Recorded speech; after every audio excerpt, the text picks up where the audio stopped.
Good afternoon students, Tanushree miss here.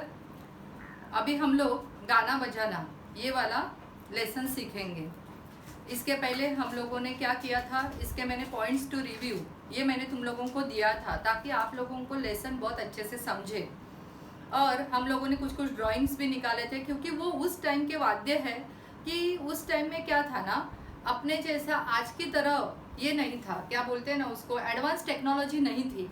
तो वो लोग जो भी उनके पास साहित्य था, जो भी उनके पास जो बचा कुचा जो आइटम्स रहते थे, उससे वो लोग क्या करते थे, वाद्य बनाते थे। जैसे कि कद्दू को क्या करते थे, पोपला करते थे। कद्दू यानी क्या, पंपकिन। उसको वो क्या करते थे, पूरा का पूरा अंदर से सारी वो जितना भी उसके सीड्स रहते थे और कुछ भी रहता था वो सब निकाल देते थे। सो वो क्या हो जाता था, पूरा का पूरा खाली हो जाता था। और उसके ऊपर वो क्या लगाते थे, मरे हुए किसी भी जानवर का स्किन लगाते थे। उससे उनका क्या बनता था, वो ढोल बन जाता था और उसके ऊपर वो हाथ से बजाते थे तो आवाज निकलता था। इस तरह से उन्होंने बेत की लकड़ी रहती थी, वो लकड़ी को उन्होंने छेद किया बराबर एक पर्टिकुलर डिस्टेंस पे, और उसके ऊपर से उन्होंने उसमें से हवा छोड़ी और हवा खींची तो उसके ऊपर से भी उनका एक वाद्य तैयार हो गया, पिपुही जैसा, मतलब बांसुरी जैसा, बराबर बाजे जैसा। समझ में आया? इस तरह से उन्होंने इस पर्टिकुलर लेसन में हर एक देश में किस तरह के वाद्य प्रसिद्ध है और उनसे कैसे आवाज निकलते थे और अब जो कुछ अपने पास था उससे उन्होंने कैसे वाद्य बनाए, ये सब कुछ इसमें बताया गया है। समझ में आया? देखो, पी पी पू पू, कोई बच्चा बेतहाशा रो रहा है। चुप कराने की कितनी भी कोशिश आप कर रहे हैं पर वह चुप नहीं होता। देखो, लेखक कौन है, रामवृक्ष बेनीपुरी, बराबर। इन्होंने हमें क्या बताया है कि विविध देशों के वाद्य एवं उनके बजाने के ढंग का वर्णन किया है, जो गद्य संबंधी जानकारी है उसमें दिया है। आपका मानना है कि गाने बजाने का शौक सभी देशवासियों में होता ही है। गाना बजाना हर एक देश की जान है, बराबर, हर एक इंसान की जान है। अगर हमको कभी भी बहुत कंटाला आता है या फिर हम लोग बहुत लोनलीनेस फील करते तो हम लोग कोई भी वाद्य बजाते हैं या फिर गाना सुनते हैं, वी फील फ्रेश, बराबर। तो इसी तरह से है, चुप कराने की कितनी भी कोशिश आप कर रहे हैं पर वह चुप नहीं होता। बस आप एक पिपुही लेकर उसके नजदीक बजा दीजिए, वह चुप हो जाएगा। पिपुही मतलब क्या है, वो जो रैटल होता है ना छोटे बच्चों का, मराठी में उसको बोलते खुड़खुड़ा और हिंदी में बोलते झुंझुना। वो ऐसे ऐसे उसके सामने बजाया तो तुरंत वो 1-2 मिनट के लिए उसकी तरफ देखता है और वो खुश हो जाता है और चुप भी हो जाता है। शायद मुस्कुरा भी पड़े और उसे लेने के लिए जिद तो करेगा ही, और बाद में उसको लगता है कि ये मुझे चाहिए क्योंकि मुझे उसको क्या करना है, हाथ में लेके बजाना है, बराबर। बाजे में यह करामत है ही, मतलब क्या, कौन सा भी आप बाजा लो इसमें ये जादू है। लोगों का तो कहना है कि जिस समय मनुष्य जाति अपने बचपन में रही होगी, विद्या बुद्धि का आज जैसा विकास नहीं हुआ होगा, उस समय भी उसमें गाने बजाने का शौक जरूर हुआ होगा। देखो, अभी उन्होंने क्या बताया है, बचपन में मतलब क्या है, ओल्ड मतलब हम लोग स्टोन एज मैन से अगर लेंगे, अपना इतिहास पूरा लेंगे तो पुराने काल में आदि मानव जो भी थे, हम लोग जितने भी पीछे जाएंगे तभी भी इंसान में बुद्धि और विकास, यानी क्या, हम लोगों का आईक्यू और उसका मतलब हमारा जो एजुकेशन नॉलेज है वो ज़्यादा एक्सपांड नहीं हुआ था।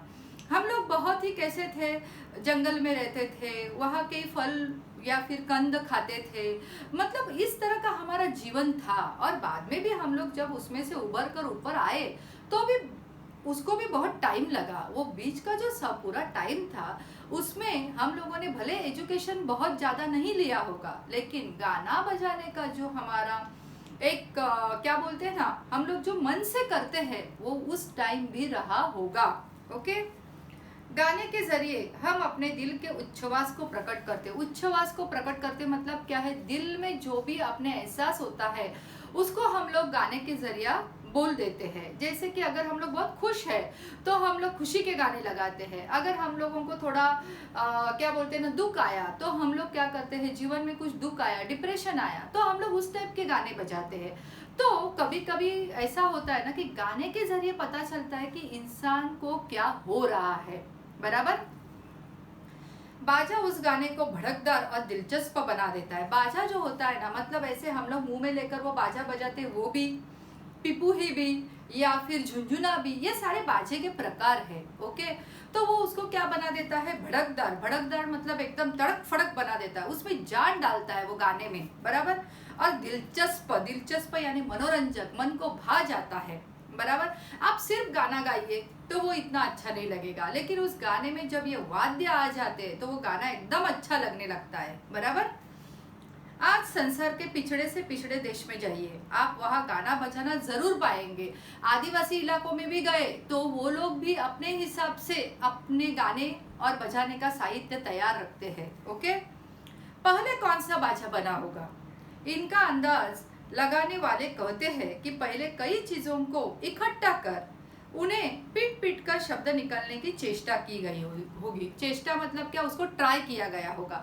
जैसे आप लोग ही देखो ना, स्कूल में जाते हो, बराबर, बेंच लेते हो, बेंच के ऊपर जोर जोर से मारते हो। क्यों मारते हो, कि उसमें से कुछ स्वर निकलता है और आपको भी अच्छा लगता है, चलो हमने बेंच बजाया, मतलब हम लोगों ने कोई ताल क्रिएट किया, बराबर। तो ये आप छोटे बच्चे करते हो। उस तरह से उस टाइम में भी जो भी चीज़ें मिली होगी, सपोज उनको लकड़ियाँ मिली होगी, सपोज उनको पत्थर मिले होंगे, पानी के ग्लास मिले होंगे, तो उसके हिसाब से उन्होंने उसमें से क्या निकाले, स्वर निकालने की चेष्टा की होगी।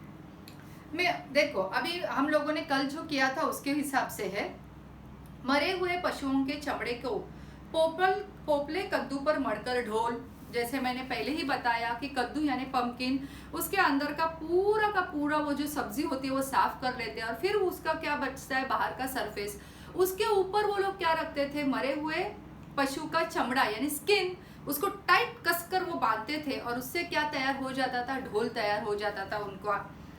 और नरकट की गांठों को छेद कर उसकी पिपुही बना ली। नरकट यानी क्या है, एक प्रकार का जो स्टिक होता है वो, और कि गांठों को छेद कर मतलब क्या है ना, उसके बीच में जो ऐसे लाइंस होते हैं ना, उसको क्या किया, छेद कर यानी उसमें होल बनाया और उससे उन्होंने पिपुही बनाई, बराबर।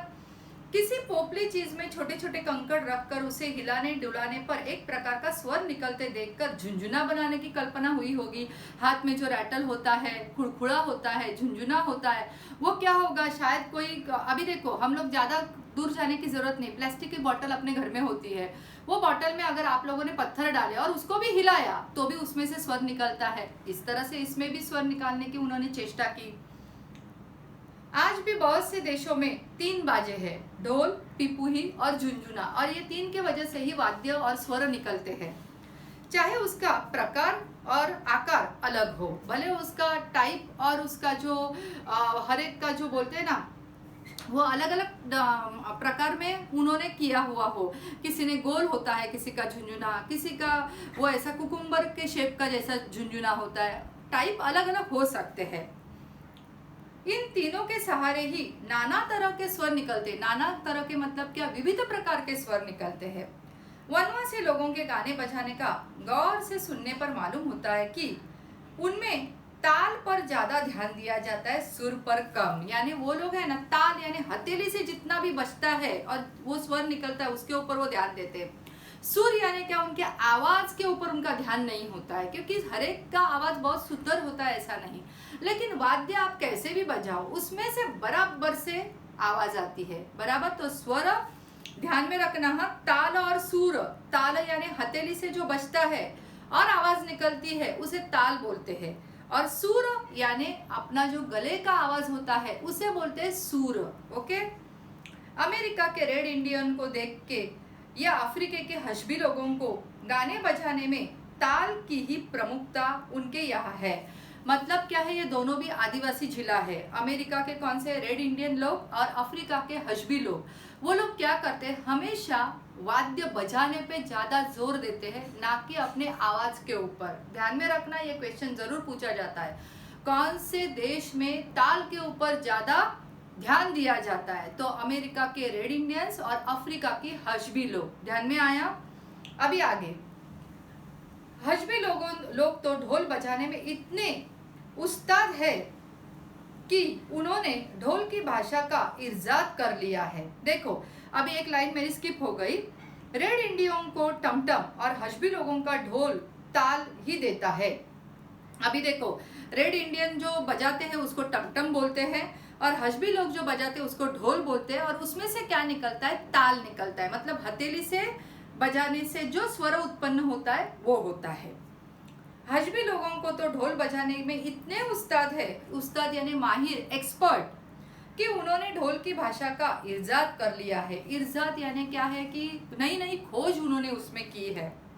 एक जगह कोई ढोल बजा रहा है, दूसरों मीलों की दूरी पर बैठा उस ढोल को सुनकर समझ लेता है कि वह क्या कर रहा है। ये सबसे इम्पोर्टेंट है। एक ध्यान में रखना, हमारे गांव में भी आज भी ऐसी प्रथा है कि मंदिर की जो घंटी होती है ना, वो जोर जोर से जब बजती है तो सबको पता चलता है गांव में कुछ आपत्ति, संकट आया है गांव के ऊपर।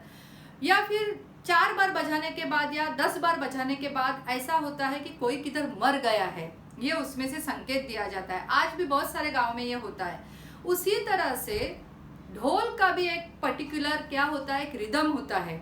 अगर उन्होंने जोर जोर से ढम ढम ढम ढम ढम ढम ऐसा अगर उन्होंने 10 बार बजाया तो समझ लेने का कि गांव में कुछ संकट आया है, और इसीलिए सारे लोगों को एक जगह पे इकट्ठा होने के लिए बजाया है, बराबर। या फिर कोई संदेश देना है कि किधर भी कोई जानवर आया है या फिर और कुछ हुआ है तो अलग टाइप का ढोल बजता है। ये क्या है ना, हर एक लोगों को, दूसरे लोगों को संकेत, मैसेज वो लोग इसमें से पहुंचाते हैं। समझ में आया? ध्यान में आया? ओके। अभी देखो, ज्यादा दूर जाने की जरूरत नहीं है। अब छोटे बच्चे होते घर में, माँ बाप उनको बोलते हैं कि मैं 2 बार बेल बजाऊंगा तो तुझे समझ में आना चाहिए मम्मी आई, या फिर मैं 3 बार बेल बजाऊंगा, या फिर मैं ऐसे ताली बजाऊंगा तो ही तुझे दरवाजा खोलना है। ये जैसे मैसेज होता है उस तरह से ढोल से भी मैसेज दिया जाता है। 10 बार बजाने के बाद कौन सा मैसेज, 2 बार बजाने के बाद कौन सा मैसेज, और कितने जोर से बजाना है और कितना स्लो बजाना है। ओके, ये हर गांव के ऊपर डिपेंड होता है। ध्यान में आया आपको? गाने बजाने का शौक, जैसा कि कहा गया है, पिछड़े से पिछड़े देशों में भी है। पिछड़े से पिछड़े मतलब बैकवर्ड टू बैकवर्ड क्लास लोगों में भी है। मध्य अफ्रीका के लोग खूब गाते बजाते हैं, और उनका गवैया दल जहाँ जाता है उसे पूरा सम्मान मिलता है। गवैया मतलब गाने वाले, सिंगर्स लोगों का जो ग्रुप होता है, दैट इज कॉल्ड गवैया।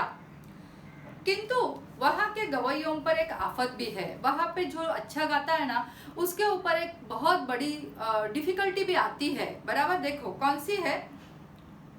किवंदंती है। किवंदंती का मतलब लिख के रखना, अफवाहें, रूमर्स। किवंदंती यानी अफवाहें, रूमर्स, कि जो सबसे अच्छा गाता था राजा उसकी आंखें निकलवा लेता था, जिससे गवैया राज्य छोड़कर दूर देश न चला जाए। ऐसा कहा जाता है पुराने जमाने में, जिसका गाना बहुत अच्छा होता था और राजा को अच्छा लगता था, वो उसके आंखें निकलवा लेता था, ताकि क्या हो जाए, ये गवैया मेरे ही देश में रहे और मेरे ही लोगों का मनोरंजन करे। ऐसा कहा जाता है, किसी ने भी उसको देखा नहीं है। हर पूर्वी देश का एक ना एक बाजा मशहूर है। हर एक देश का अपना एक बाजा मशहूर है। जिस प्रकार भारत में वीणा प्रसिद्ध है। अभी देखो, वीणा यानी सरस्वती माता के हाथ में जो होती है उसे वीणा कहते हैं, बराबर। ऊपर जो वो आदमी ने हाथ में पकड़ा है ना, इसको बोलते हैं वीणा। हमारी सरस्वती देवी भी वीणा बजाती है। इसे भारत का राष्ट्रीय बाजा समझा जा सकता है। भारत का राष्ट्रीय बाजा का नाम क्या है? वीणा।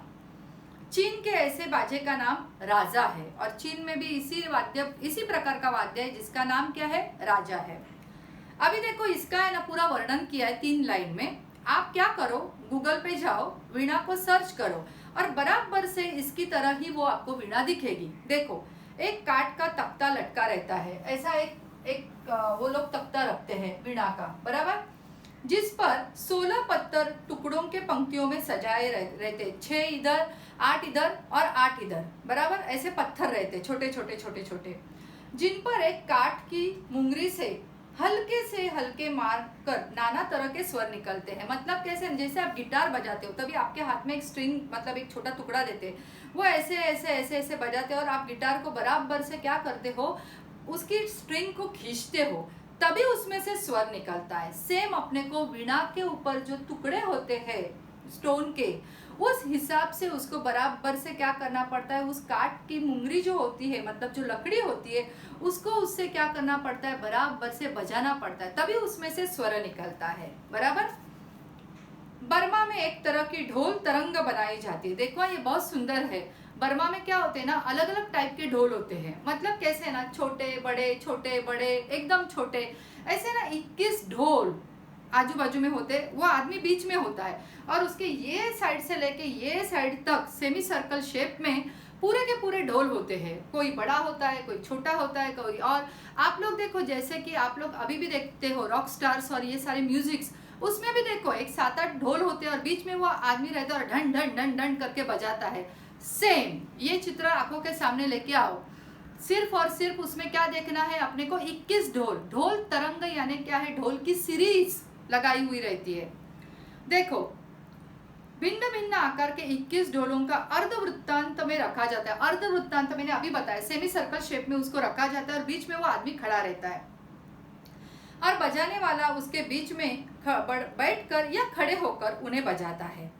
ये हो गया ढोल तरंगा। मतलब क्या है, ऐसे ऐसे ऐसे बजाते हैं तो उसमें से अलग अलग तरह के स्वर निकलते हैं। बराबर, अपने रॉक स्टार्स के इसमें तो ऐसे होते हैं, उसमें डिश भी होते हैं बड़े बड़े, तो वो ऐसे ढन करके बजाते हैं तो डिश में से भी साउंड निकलता है। बराबर। जापानी लोग क्या करते हैं, बांस के पोपले टुकड़ों को क्रम में रखते हैं। बांस यानी बाम्बू। बराबर। हम लोगों को देखो पोपला यानी क्या है, पूरा का पूरा एम्प्टी बाम्बू स्टिक। वो कहाँ पे देखने को मिलता है मालूम है आपको, जब हम लोग हमारे बिल्डिंग का काम करते हैं ना, तभी वो बाम्बू लगाते हैं ना। हाँ, तो वो कैसे होते हैं, एम्प्टी होते हैं। राइट, इधर से आदमी बोलेगा तो उधर सुनने को भी आ जाता है। बराबर। तो ऐसे एम्प्टी जो बाम्बू स्टिक्स रहते थे जापान में, उन्हें क्या करते हैं, क्रम में रखकर उन्हें पीट कर भी स्वर निकलते हैं। हम लोग ज्यादा नहीं, देखो आप ऐसे बुक को भी ऐसे करोगे तो भी ये एम्प्टी हो गया, तो इधर से ऐसे फूंक मारोगे तो भी देखो एक अलग सा आवाज निकलता है उसमें से। बराबर। तो इस तरह से होता था। बाद में क्या है देखो, जिसे एलोंग कहते हैं, मतलब उस बांस के पोपले टुकड़ों को ऐसे वो लोग रखते थे ऐसे ऐसे और उसको ऊपर ऐसे ऐसे ऐसे ऐसे बजाते थे। उससे जो स्वर निकलता था उस संगीत के टाइप को क्या कहते थे, एलोंग। क्या कहते हैं, ए लॉन्ग, एक लॉन्ग। बराबर। ये हमने पॉइंट में लिखा नहीं है, वो आप लिख लेना। जापान में भारत के ही समान तार के संयोग से बने बाजों की बड़ी कद्र है। हमारे यहाँ पे हर एक वाद्य में स्ट्रिंग है, गिटार में है, सितार में है, वायलिन में है, और हमारे इसमें हम लोग जो क्या बोलते हैं, हारमोनियम जो बजाते हैं या फिर पियानो जो बजाते हैं, वो भी स्ट्रिंग्स होते हैं नीचे। बराबर। ऊपर वो लकड़े का होता है, वो दैट अ पार्ट, लेकिन नीचे आवाज किससे निकलते हैं, स्ट्रिंग के वजह से। तो हमारे यहाँ पे तारों के बाजे बहुत प्रसिद्ध है हमारे यहाँ पे और जापान में। ओके। सितार, सारंगी, वीणा, देखो स्ट्रिंग से बनाए हुए वाद्यों के नाम तो आप लिख सकते हो, सितार, सारंगी और वीणा। उत्तरी अमेरिका के रेडिक्सन जाति के मस्त गवैये होते हैं। अभी ये हो गया ऊपर सब कुछ उन्होंने बताया भारत के बारे में, बर्मा के बारे में, जापान के बारे में। बराबर। उसमें से उन लोग कौन से प्रकार के वाद्य क्रिएट करते हैं, कैसे स्वर निकलते, उन वाद्यों को क्या कहा जाता है। बराबर। इसीलिए वो पॉइंट्स टू रिव्यू बहुत इंपॉर्टेंट है। उत्तरी अमेरिका के रेडिक्सन जाति के मस्त गवैये होते हैं। उनके पास केवल 3 ही बाजे होते हैं, ढोल, पिपुही और झुंझुना। बराबर। किंतु इन्हीं के सहारे वे बड़े मजे से गा लेते हैं। अमेरिका के कुछ आदि निवासी एक विचित्र ढंग के ढोल का प्रयोग करते हैं। एक छोटे से ढोल में पानी रखते हैं। मैंने बोला ना अभी अभी हमारे यहाँ पे पानी से भी स्वर निकलने की बहुत अच्छी स्पर्धा हुई थी। कटोरे में अलग अलग कटोरे रखे जाते थे 20-21, और उसमें पानी जो है ना कम ज़्यादा कोई एम्प्टी ऐसा रखा जाता था, और उसमें वो लोग ऐसे ऐसे ऐसे ऐसे स्टिक से बजाते थे, तो उसमें से बहुत सुंदर स्वर निकलता है। वैसे ही यहाँ पे भी है, वो लोग किस में रखते थे, ढोल में पानी। अपने स्वर के अनुसार बनाने के लिए गवैये बार बार उसके पानी को कम या बेशी करते। कम यानी कम करते, बेशी यानी ज़्यादा करते। समझ में आया। अभी ये हो गया उत्तर अमेरिका के बारे में। समझ में आया आपको कि किस तरह से इसमें हर एक बाजे का नाम, हर एक देश कौन सा बाजा बजाता था, और उस पर्टिकुलर बाजे का नाम क्या है, और उस गाने को भी उन्होंने नाम दिया है। बराबर। गाने के टाइप को नाम दिया है। ओके। कुछ बाजे खूब विचित्र तरह के हैं। न्यासालैंड टापू के गवैये एक प्रकार का बाजा बजाते हैं जिसे बाजों की खिचड़ी कहा जाता है। क्यों कहा जाता है, देखो पैर में अखरोट के छिलके बंधे रहते हैं। मतलब क्या, अखरोट यानी वॉलनट, उसके अंदर का वॉलनट वो लोग खा लेते थे और जो कवर बचता था उसके अंदर वो लोग क्या डालते थे, थोड़े थोड़े स्टोन डालते थे, उसको चिपका देते थे और उसका जैसे हम लोग पायल बनाते हैं ना, पायल, और पायल जब पैर में होता है तो मस्त स्वर निकलता है, उसी तरह से वो उसकी पायल बना देते हैं अखरोट के छिलके से, जिनके भीतर पत्थर के छोटे छोटे टुकड़े, हाथ में तार वाला बाजा, कौन सा भी, खाली एक तार और उसके नीचे डब्बा, वो डब्बे को तार बांधी हुई रहती थी स्टिक के सहारे और ऐसे टिन टिन टिन टिन करके बजाते थे, जिससे सिर से घंटी लटकती रहती थी, जिसके सिरे से घंटी लटकती रहती थी। मतलब क्या है, सिरे से, और वो लोग है ना अपने बाल जो होते हैं ना उसको भी थोड़े से ऐसे घंटियाँ लगाते थे, और ऊपर जो है ये जो है ना तार वाला बाजा, और जिसके सिरे से घंटी, मतलब क्या, उसके ऊपर जो है ना वो घंटी लगाई रहती थी। उसका भी ड्राइंग मैं आपको बताती हूँ तो आपको समझ में आएगा। जब वे गाते हैं एक ही साथ झुंझुने, घंटी और तार की आवाज़ निकलती थी। फिजी के आदि निवासी एक लंबी सी बंशी अपने नाक से बजाते थे। मतलब नाक के यहाँ पे वो लोग क्या रखते थे, वो बांसुरी जो होती है वो रखते थे ऐसे, और बाद में नाक से हवा उसके अंदर छोड़ते थे और खींचते थे और उससे वो स्वर निकालते थे ऐसे।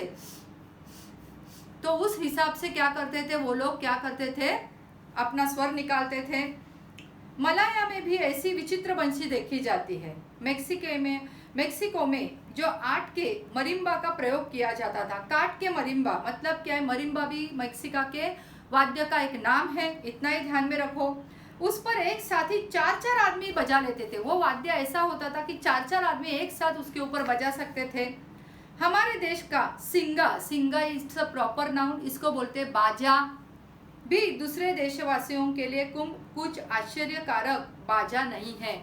मतलब वो जो होता है ना हाथ में देके पी पी करके बजाते हैं, वो भी है ना, उसमें भी अपने को जो उंगलियां होती है वो परफेक्टली रखनी पड़ती है वो बाजे के ऊपर, और हवा छोड़ना और हवा खींचना, यही सबसे इम्पोर्टेंट बाजे की क्या है, कैरेक्टरिस्टिक्स हम लोग बोल सकते हैं। हम लोग उसकी बड़ी क्या बोल सकते हैं, उसमें एक बहुत बड़ा वो एक अपने आप में एक बहुत बड़ा आर्ट है, ऐसा हम लोग उसको कह सकते हैं।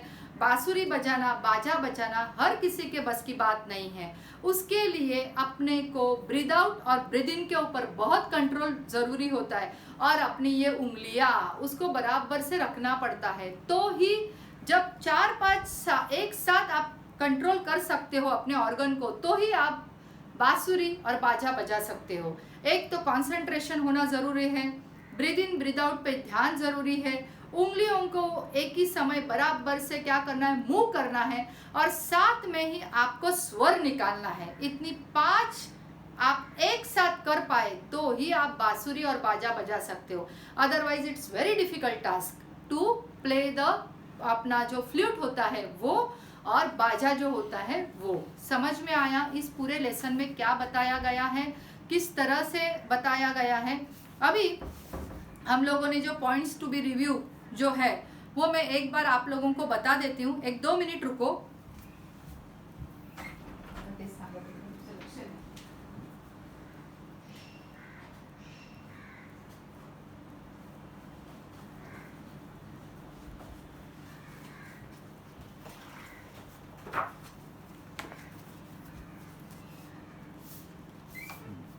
पॉइंट्स टू बी रिव्यू में मैंने बताया है, बाजा गाने को भड़कदार बनाता है, दिलचस्प बनाता है। बाद में मेन इंस्ट्रूमेंट्स कौन से हैं, ढोल, पिपुही, झुंझुना। ताल मतलब हथेली से बजाने वाला स्वर, सूर यानी आवाज़ से निकलने वाला स्वर गले से।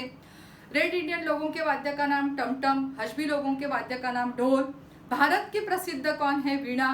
बर्मा में ढोल तरंग, अलग अलग आकार के बहुत सारे ढोल एक लाइन में या अर्धगोलाकार इसमें रखते हैं, और जिससे क्या होता है वो बजाने वाला अलग अलग स्वर निकालता है। जापान के लोग क्या करते हैं, बांस यानी बाम्बू को एम्प्टी करते हैं और उसके टुकड़े ऐसे रखते हैं और उसमें से क्या करते हैं, आवाज़ निकालते हैं, बराबर। बाद में उत्तर अमेरिका में कौन से लोग हैं, रेडिक्सन जाति के गवैये हैं। न्यासालैंड में क्या है, अभी देखो मैंने बहुत कुछ आपको पूरा का पूरा लेसन इसमें बताया है पॉइंट्स में। बाजों की खिचड़ी कहा जाता है। सिर के बालों का उपयोग कर कर घंटी लटकाते हैं, और इधर दिया है उन्होंने सिरे के ऊपर भी, तो वो वाला भी मैं आपको बताती हूँ। उसको हमारे मराठी में तुनतुनी बोलते हैं। क्या बोलते हैं, तुनतुनी। उसका मैं आपको चित्र बताऊंगी। फिजी क्या होता है, लंबी सी बंशी यानी बांसुरी, वो ऐसे नाक के यहाँ पे रख कर नाक का ब्रीद आउट और ब्रीद इन से वो लोग बांसुरी बजाते हैं। और मेक्सिको में मरिम्बा नाम का जो वाद्य है जिसे एक साथ 4 लोग बजा सकते हैं। समझ में आया? इस तरह से आप इस लेसन को करो तो ही आपको ये लेसन बहुत अच्छे से समझ में आ जाएगा। बाद में आपको वर्कशीट ये वो इससे समझेगा ही समझेगा, लेकिन आपको ये पॉइंट समझना, ये लेसन समझना बहुत इंपॉर्टेंट है। Okay, till then bye.